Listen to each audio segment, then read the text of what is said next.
Welcome back to SportsCaster.com's Open Mic with Johnny Kane on WJR. Once again, featuring sports commentary and stories brought to you by the most compelling rising stars in sports broadcasting. Welcome back to SportsCaster's Open Mic. We are here back at the Oakland Hills Country Club. I'm here with Brendan Mato and Mike Dietz, the president and founder of Dietz Sports Entertainment. Once again, I am Gabe Loper here in place of the very missed Johnny Kane, who's down in Chicago with the Tigers. We have, like I said, Mike Dietz, founder of Dietz Sports Entertainment, founded Dietz Sports in 2003, directs day-to-day business operations of the firm, including account services, business development, sponsorship evaluations, sponsorship sales, event activation, college athletics, athlete and coach representations, and much more. Graduated from Western Michigan University and was a captain of the WMU basketball team. Mike Dietz, welcome to the show. Thanks for having me. I really appreciate it. It's great to be out here. All right, now tell us a little bit about what you do, what Dietz Sports Entertainment is, what you guys have been doing over the last 21 years, and yeah. Sure. Yeah. I mean, our main focus is we really want to connect people to corporations and what they're trying to do. We like to bring people in touch with athletes and celebrities. We really believe that sports marketing is the key to getting across your message. And so any way we can connect, that's what we try to do. Absolutely. So to get kind of into the nitty-gritty of the sports world, we talk a lot about NIL. It's one of the, obviously the main talking points in the sports media world right now. How do you see NIL, and how do you see it affecting the industry moving forward here in the next couple of years? Yeah, that's a great question. I think NIL is great. I really do. I think it should have some guardrails on it. But having college athletes have the opportunity to make some money. I remember myself, I was a college athlete and didn't have a lot of money running around campus and whatnot, but you don't need a lot either. They're provided a bunch too. So, I think that's important to not lose sight of, is that, these universities are doing a lot for the athletes. They're helping them, with their schooling, with the tutoring. There's food around the clock for them. There's training. There's mental health opportunities. So there's a lot of good stuff there. But to have some extra change in your pocket, or even some significant change in your pocket, I think it's awesome, and I think it's great. Yeah. Now you mentioned the significant change in your pocket. We got athletes, close to home, such as Bryce Underwood. Getting deals like $10 million to go play quarterback for a university. And do you see a risk in athletes being overwhelmed or distracted by this amount of money so soon? These are 18-year-old kids. Yeah, I think the 18-year-old kids love the game so much. So the money part of it's just new. So there's just I believe there's just a lot of people in their ears, telling them, and so they're trying to help a lot of people with the money that they do bring in. I don't think it's too overwhelming for them. I think at the end of the day, they want to get back in the gym or out on the field and get good at their craft so that they can keep going. But it's another thing that they need to look at and watch so it doesn't get too out of hand for them. For sure. So I was lucky enough to talk a few weeks ago with Mr. Rick Christ, VP at Dietz Sports Entertainment. He's also involved with we talked a lot about the Detroit Sports Commission.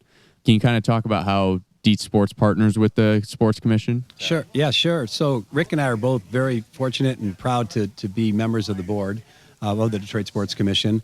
Their mission is awesome. In a nutshell, we're trying to bring major events to Metro Detroit and the state of Michigan.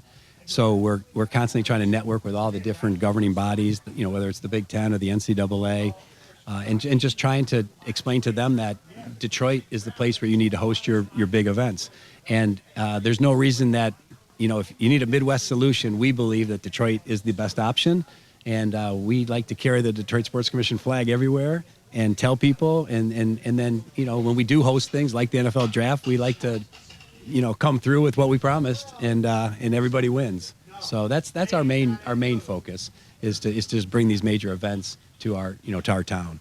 Yeah, for sure. And then before Brendan asks our last question here, I just wanted to ask. You mentioned with Detroit being like a potential hub for Midwest entertainment, what separates Detroit, especially now recently with how much development and the events that we've seen coming, especially downtown, what separates Detroit, in your opinion, from a city like Chicago or like your Milwaukee's and even the stuff occurs so much with like the Big Ten in Indiana?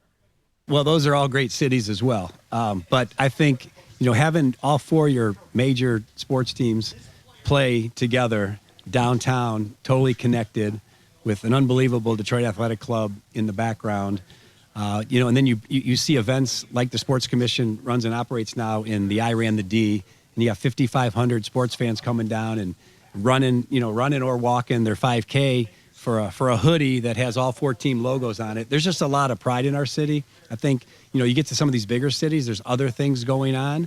But when there's sports going on and you're in our city, I don't think there's any better city out there. And now our four sports teams right now, they're, I can safely say all four of those teams are going to be in the playoffs. They're all playing well, and this is going to be a good little run. Absolutely.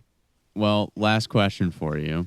For students, young professionals like me, maybe me and Gabe, want to get into athlete management, sports marketing. Do you have any advice for them?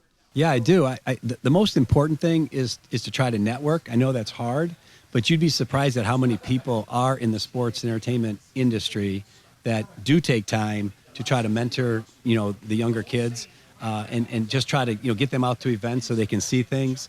So don't be shy. Don't be afraid to ask. And don't be upset if someone doesn't do something for you. That's just that's a no. It's not a big deal. We'll move on to the next person. We'll get a yes, and we'll just keep moving forward from there. Well, cool. Mike, thank you for taking the time to be with us today. We really appreciate it. Mike Dietz, founder and acting president of Dietz Sports and Entertainment. That's all for us this week on SportsCaster.com's Open Mic here from Oakland Hills Country Club.